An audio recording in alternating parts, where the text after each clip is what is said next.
What's going on, everybody? Paul Hickey here with NoOffSeason.com. Welcome to the Sports Card Strategy Show. This is another special episode from the Mint Collective behind the scenes. I thought you guys would like this episode because it is about bringing trading cards to the mainstream. Panini has partnered with Hasbro, and they have launched a Monopoly Prizm NBA trading card game. I got two of the packs right here for being at the Mint Collective of the cards. There's going to be Prizm blaster boxes complete with parallels for collectors.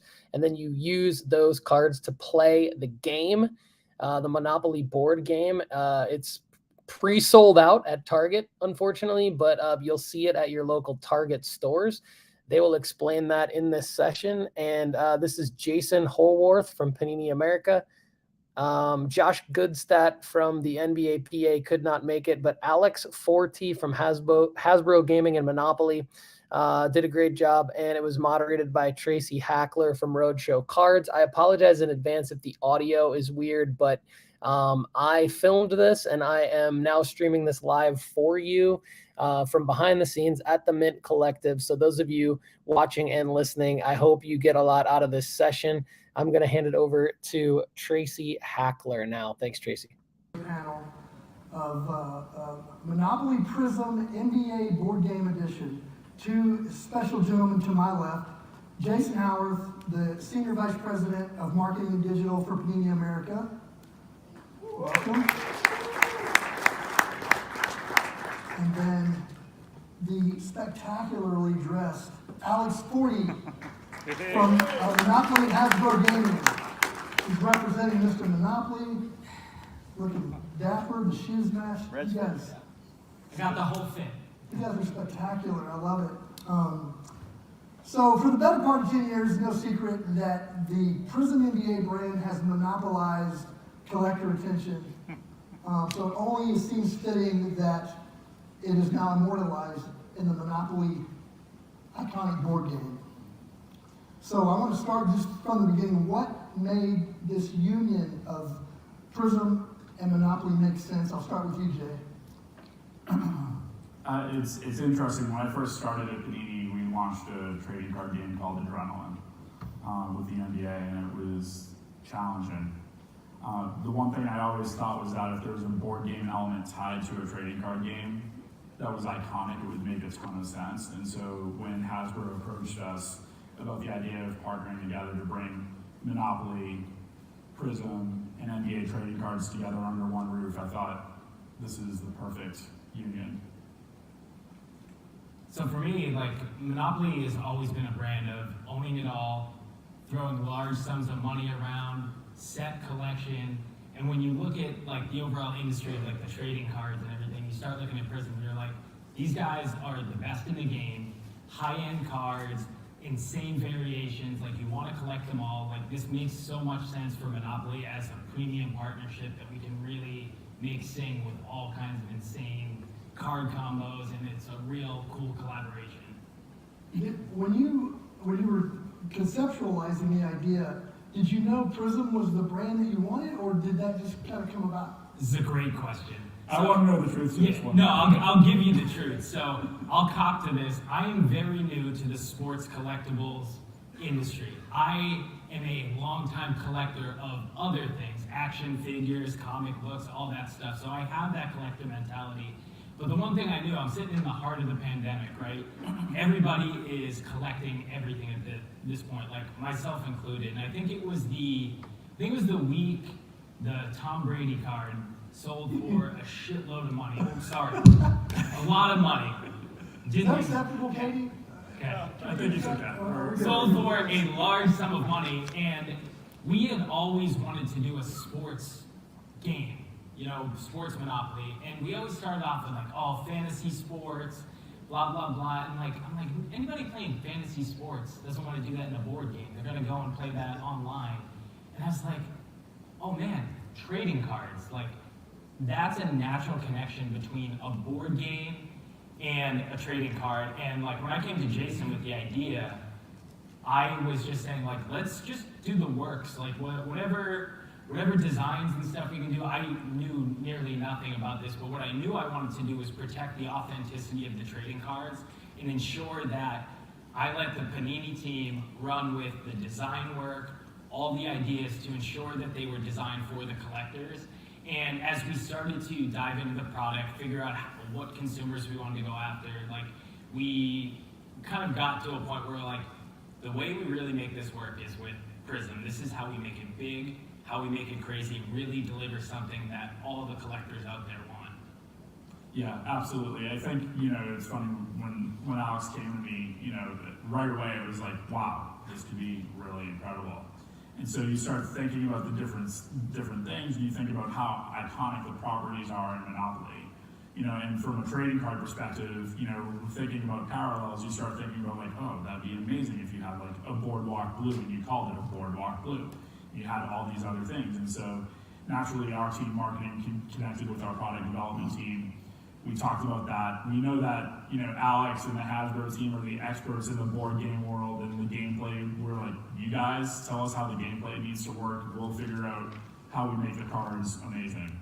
And so the collaboration right from the very beginning has been absolutely incredible. We've obviously in the pandemic, you know, this is actually the first time I've ever met Alex in person. So, which is mind blowing because we've worked on this project for 2.5 years. Yep. We've got calls every week. And the first time we meet is here to talk about the launch of our product in 2 weeks, which is insane. Yep. So 2.5 year process. Yeah. For Panini, the marketing folks, the product development folks, what was the most compelling part of this unique marriage between Prizm and Hasbro? Look at our blog and look at some of those cards. For us, I mean, I think the thing that was great, and you know, Prizm is the most powerful brand in trading cards, right? Like it's across all our sports, it represents all our sports, it's collected all over the globe. And you know, and we also are very cognizant of making sure that we cater to the ultimate piece of DNA in trading cards, which is scarcity. So how do you do something and not oversaturate the Prizm brand? And when you introduce new parallels that are tied just to Monopoly, with Monopoly branding, and you've got the Monopoly designs around the parallels, which I'm sure we'll share, and I know that they're on the blog and Instagram, you see those cards and they are very different from the NBA Prizm products. They're unique and they stand on their own, and they're just going to be something that's going to be collectible for a long time. So just going back, I in a former life, I was obviously at Panini. I remember, it's a long time. I had no idea. But I look at the product development guys there, David and Nick and DJ as well, and Rob and Tim. And when that product first hit, it was 2011-ish, right? And correct me if I'm wrong, but weren't there a lot of people in the collecting universe who were calling for that to go away? It wasn't. It wasn't performing. It didn't perform. It didn't meet expectations. And then to think about 12 years later, it's now partnered with. It's iconic in itself, and it's partnered with another iconic monopoly. It speaks volumes to how the wild growth and reputation of that product. So I would say that's probably like top 2 of my most favorite receipts in the trading card category is when people told us that we should kill Prizm. yeah. Thank God we didn't. Okay. That's an aside. I didn't mean to stray. So for Hasbro, what made Panini and the Prizm brand such ideal partners for the iconic board game? Because I've got to assume that when you first conceptualized a monopoly with Prizm, you immediately assumed that it wasn't going to be this traditional style of monopoly gameplay. Yeah, when we're looking at it, you know, we started with the idea, right, of sports. Then that evolved into sports plus trading cards, and trying to figure out a way to have not only consumers be like, hey, I'm a dad collecting cards, my son loves to collect cards, now we have a board game you can play together using those cards. Like, that's the family part that like Hasbro cares about as a company, but overall it was about the collectability. We knew going out of the gate we wanted to go with the NBA for the global appeal, and just honestly, like, if you think of the lifestyle of like NBA players, this idea of affluence and shiny and like just cool designs and like all this stuff, it just totally fit with the Prizm brand, with the Monopoly brand, and bringing those two together, it just was, when you saw the designs come to life, it felt like a match made in heaven, and like a, why haven't we done this yet? And I think like that was, I remember seeing the card designs for the first time and knew that this was the right decision and the thing we should have been doing all along, and now we have like a bright future ahead of us after the launch of this game.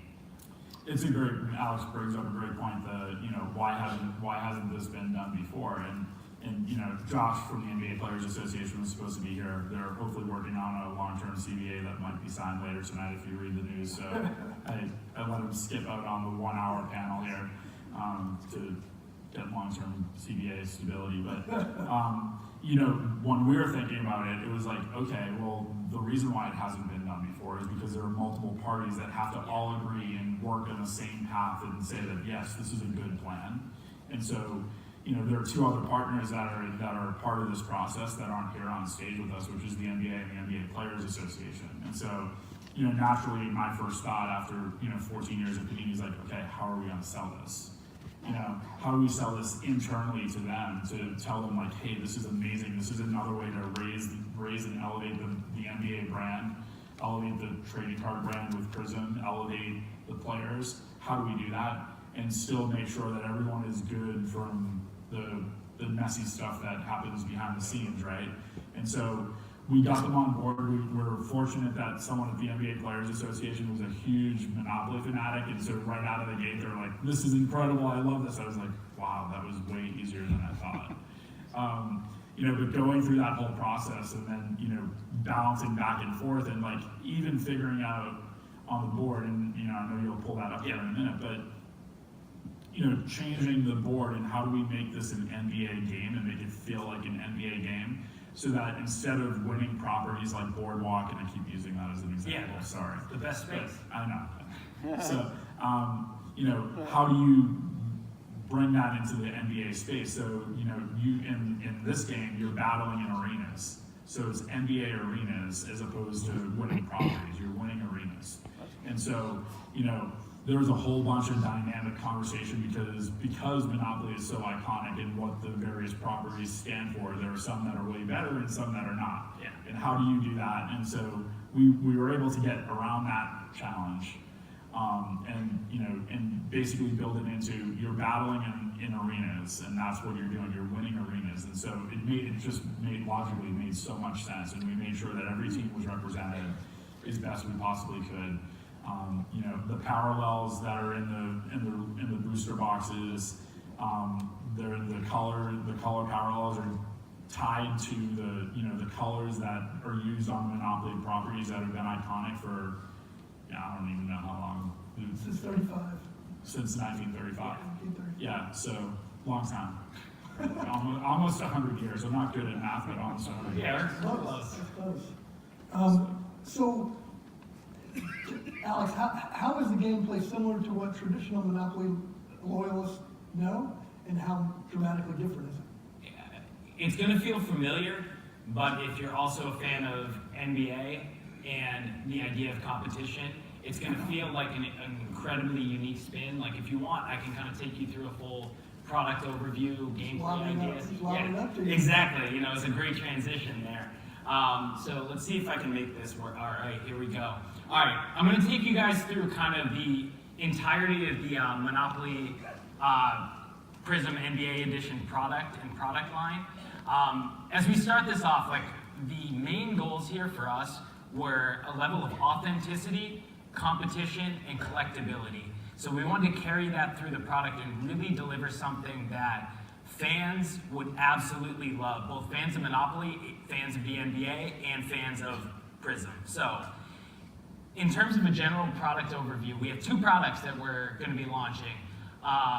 We have our board game. So this is our full Monopoly board game. In this game, you get a starter set of cards as well as 2 Panini Prizm packs. So one set of the cards is locked. You get that in every game. And that's so, you know, when you're playing with your family, you have something that you know is going to be inside the box.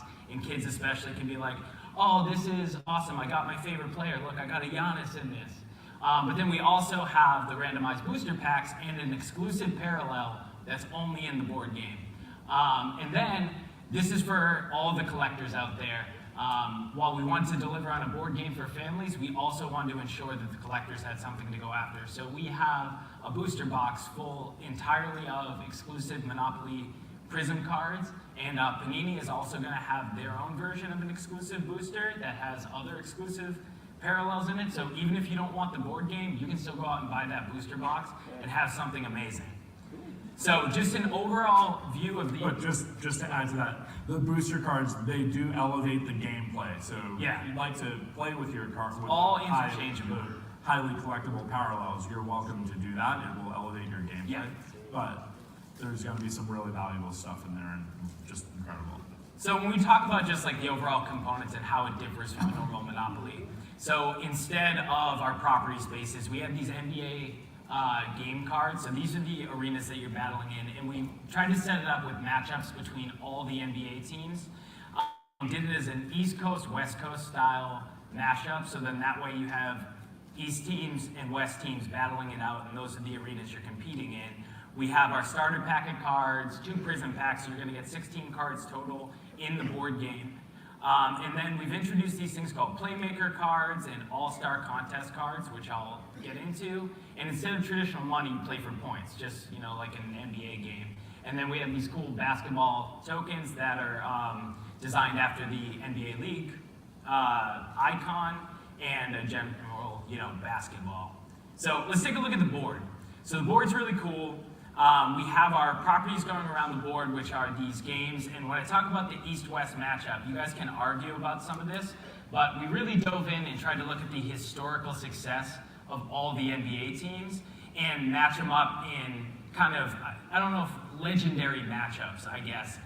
So as you go around the board, heading towards Boardwalk, our top 2 property spaces, being from Boston, I'm very happy about this. We got Boston versus the Lakers up here in that what would normally be Park Place, and then you end at the NBA Finals. But you'll see some of these matchups around the board, and that's what you're trying to collect.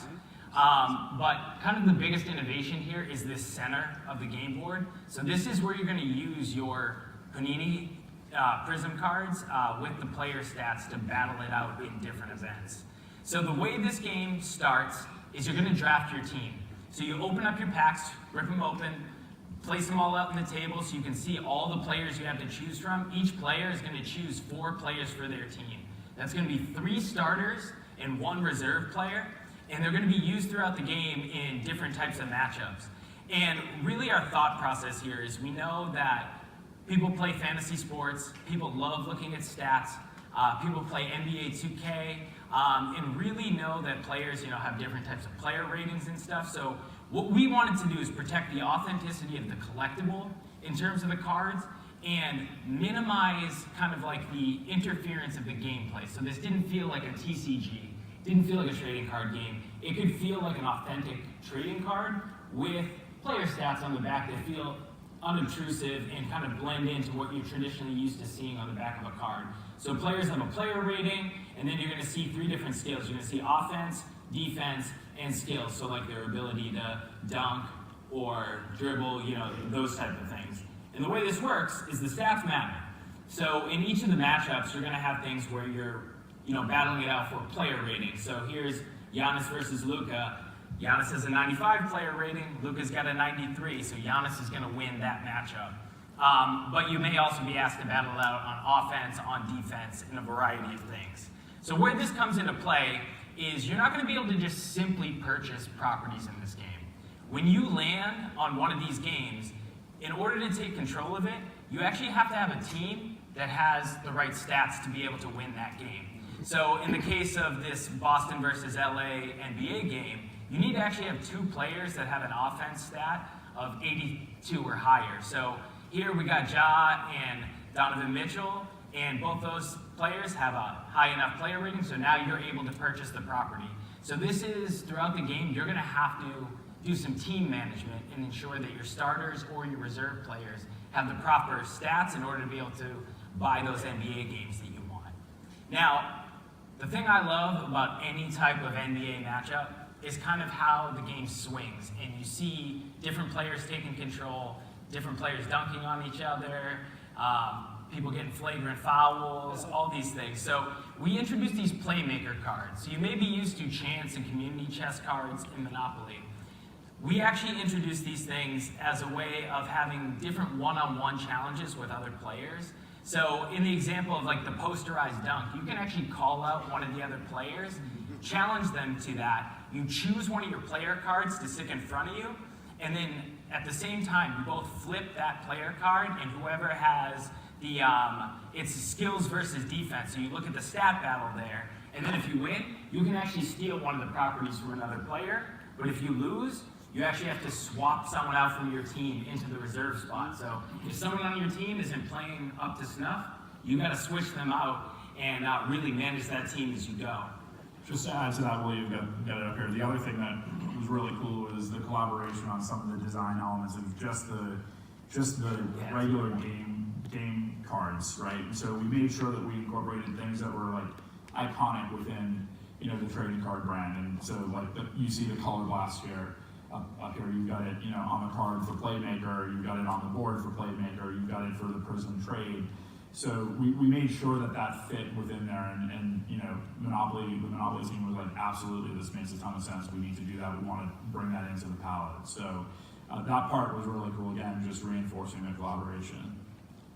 And speaking of that Prizm trade spot, throughout the game, if you land on that location, you're actually forced to trade one of your players with one of your cards with another player. So this way, throughout the game, your team is constantly changing. Those cards are changing hands. You're going to have more exciting matchups that way, and really instill a level of competition there.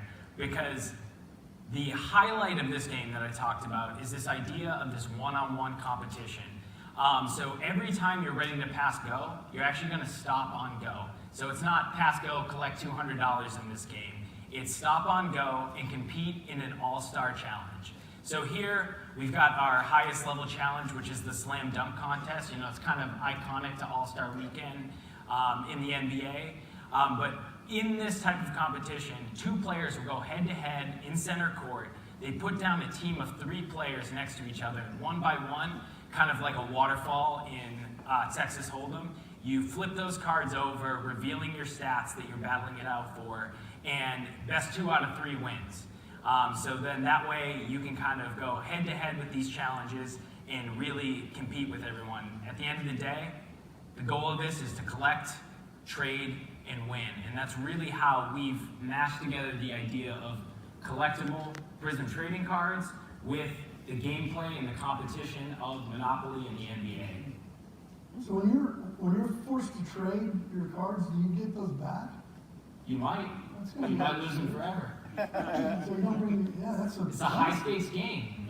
You don't mess around with it. You probably want to establish, if you're playing with your friends and not your family, or even with your family, you probably want to establish the rules before you go in. Like, okay, if we actually trade, I still get my cards back, right? Yeah, or yeah. if you end up getting to keep my money Monopoly man, John Moran. 1 of 1? And actually, on that note, if you get the board game, you get some of these blaster boxes, new cards. Now you have a giant set of cards and pool to choose from. So you guys can actually play for keeps in this type of game with your team. Whoever wins the game gets to take all the cards, and it can really make it a high stakes competition. They're gonna have to get 1 touches and Protection is key. Jimmy Mahan, I'm sorry to let you know on the board I didn't say Kentucky Avenue, so it's gonna be a long Christmas. We represented the color though, Jimmy. Yes. So speaking of colors, that's a great segue. So Scotty Persia, a dear friend of mine who worked on one of the Prizms, I wanted to go over some of the colorful, because what a lot of collectors want to know is what do the Prizms look like. And so just a few things that Scotty sent, that the Prizm parallels were inspired by the game itself, obviously, using a lot of the same PMS colors. So brown, light blue, pink, orange, red, gold, green, and boardwalk blue are the same PMS colors as the spaces on the board game. So those are all Prizm parallels within the various SKUs of the product. Money Shimmer, that sounds cool, it's a new name that we'll see all over social at some point. Money Shimmer is the same PMS color and numbering as the money in the game itself. There's a gold number to 500, red number to 100, purple number to 50, green number to 20, blue number to 10, pink number to 5, and the white 1 of 1. Tiger stripe is boardwalk blue. So we have blue tiger stripe now, which I don't think has ever been done. Is that correct? That's history being made. Monopoly Man, the gentleman on Alex's shirt and his hat. Yeah. And the Monopoly Man question mark, dice, deal, and gold wave money are all iconic Monopoly images. The Monopoly Black parallel is exclusive to the board game. The free parking parallel is exclusive to I Collect Blasters.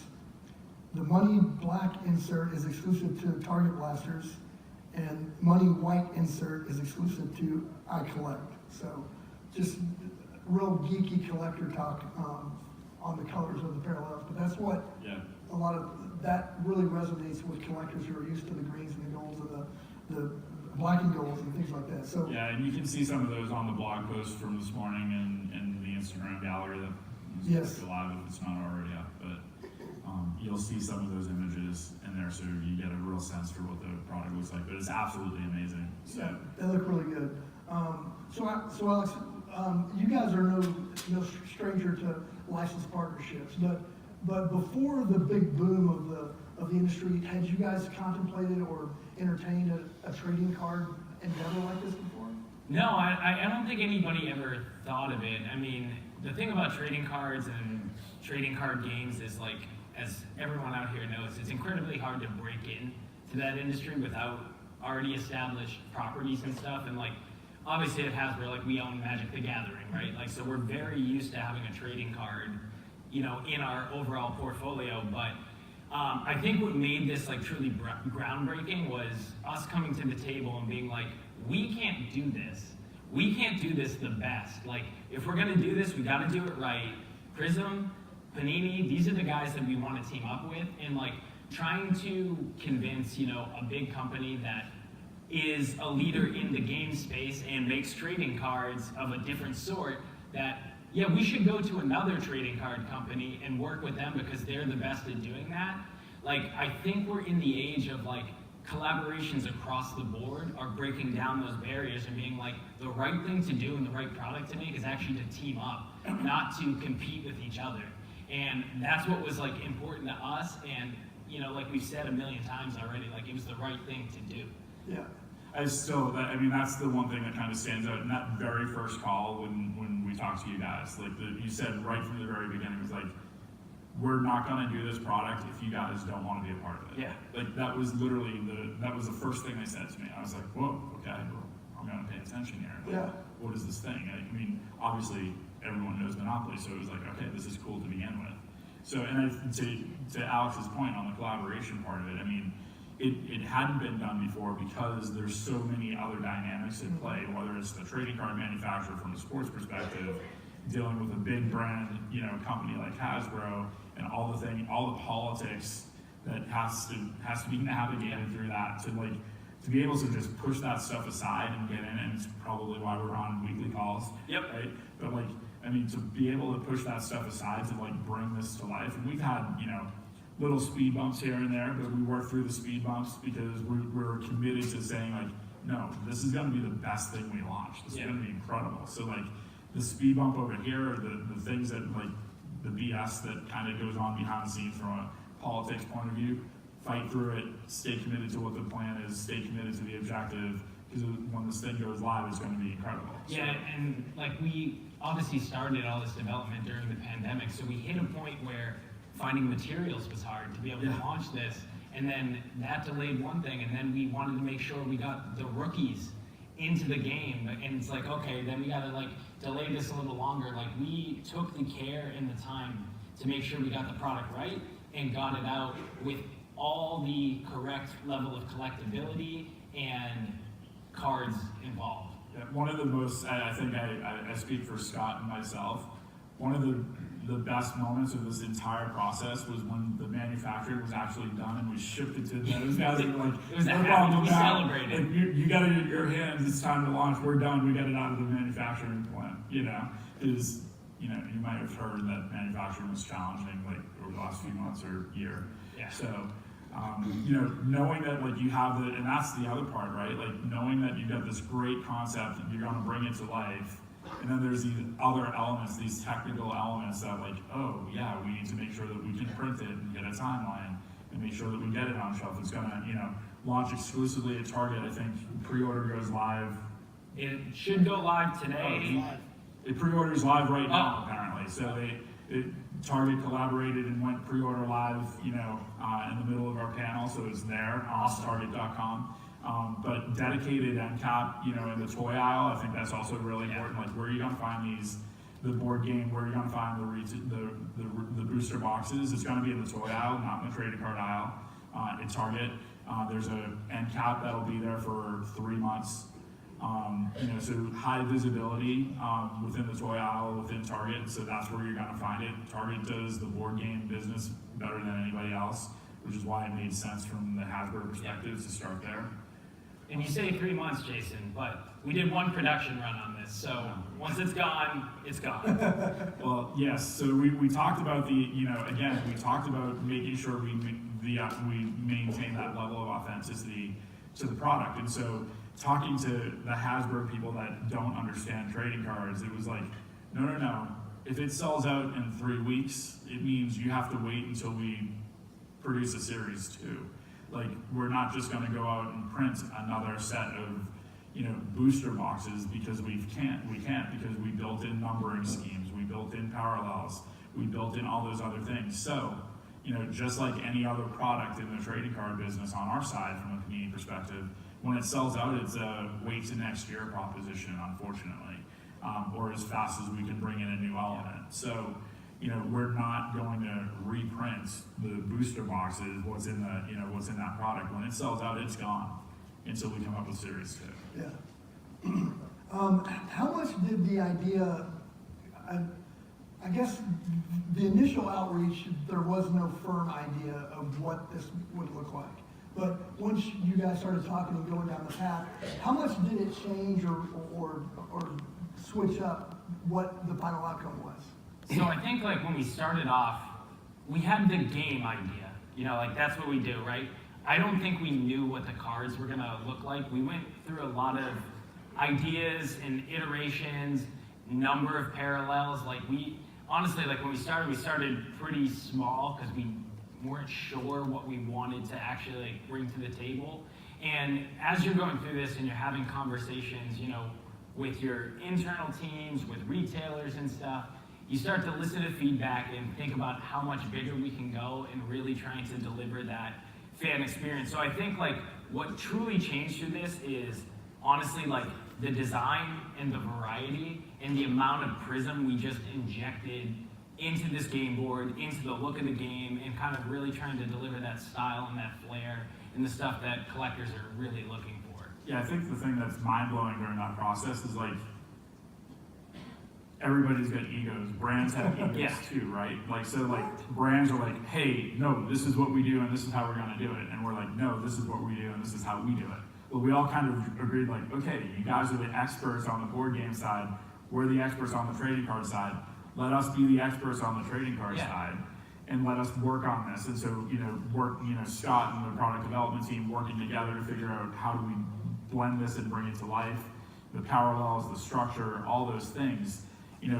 So back to your question, was I think it evolved. In my head, I was like, whoa, this is going to be insane, right? But I think on your side, you're like, okay, we need to figure out what the cards are going to look like, and we went back and forth for a while. I think on card dynamic. Initially too, we were even really scared to even put the Monopoly logo on the cards themselves because we didn't want to kind of ruin what Prizm was and what the collectors were used to. And it wasn't until Jason, Scott, the whole design team brought us the parallels, and we're like, no, we're putting the Monopoly logo on this. And it was really a way to make them feel unique and special. And when you saw it all come together, it made total sense. But in the initial, I was just I want to make sure people will like this and that they know it's an authentic trading card, not some random Monopoly thing we're sticking in the game. And it's working together and having those conversations, we really brought it all together in a thing that made total sense and looks hella cool.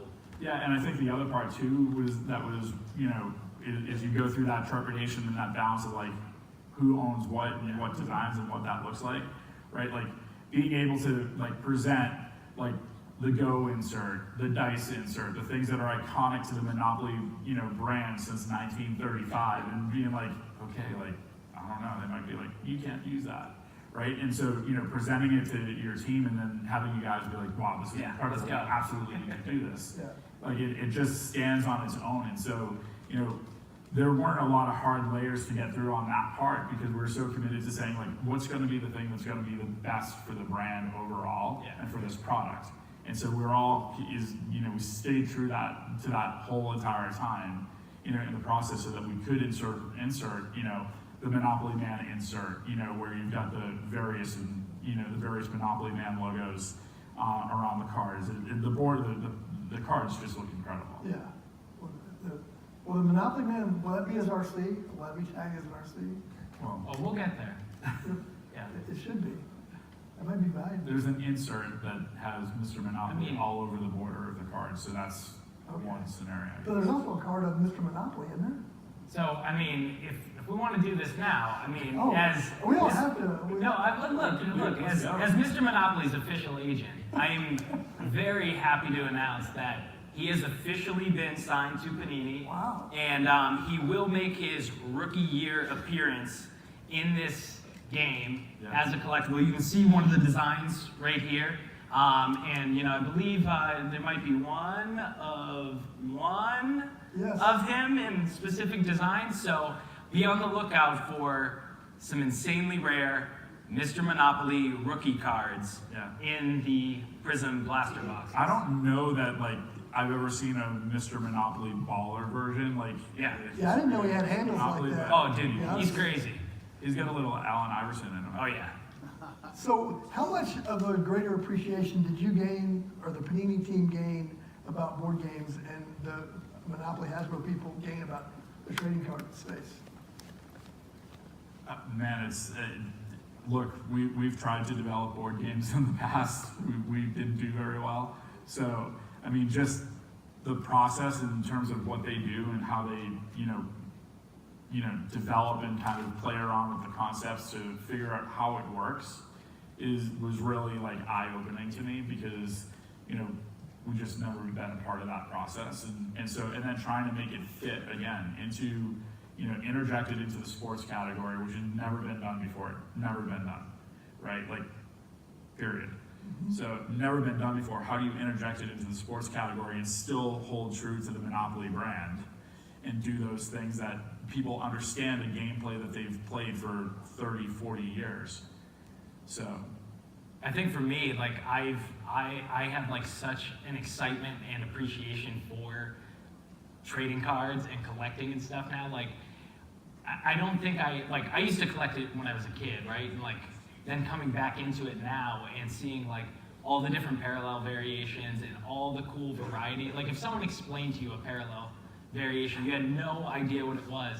You'd think those people are insane. Why does this matter? But then you see it in person, you're like, this is awesome. Seeing all the different color variations, collecting the set, having that collector mindset, and I've been going deep and going into Reddit forums, looking at all the things people are posting about the rare cards and stuff that they have. When I get involved in something like this, I go hard on it and learn everything I can possibly learn about it, and turning into a collector myself and having to be able to just love those things. And honestly, my favorite part is being a part of this and be able to put something out in the world that other people are going to collect and be excited about. There's always an insane amount of energy around that, and just feeling really happy to see your baby go out there in the world and have other people interact with it. Yeah, and I think to Alex's point, that part was really hard, in the process, because everyone in this room understands parallels, and what they mean and the value of various parallels, right? And so we're trying to explain it to Alex's team and the design team, the idea of a parallel, and they're just well, I don't understand. Why is that one more valuable? And we're just, because it is. That's just the way it works in our industry. Trust us. And so but it wasn't until you actually saw the designs with the card, and obviously we're going through this very early stage, so there was no design elements at that point. Trying to talk through and explain no, this is how you do it. This is how we build the parallel, and getting the whole design team to fully understand and grasp that's how you create value within the booster boxes. Yeah.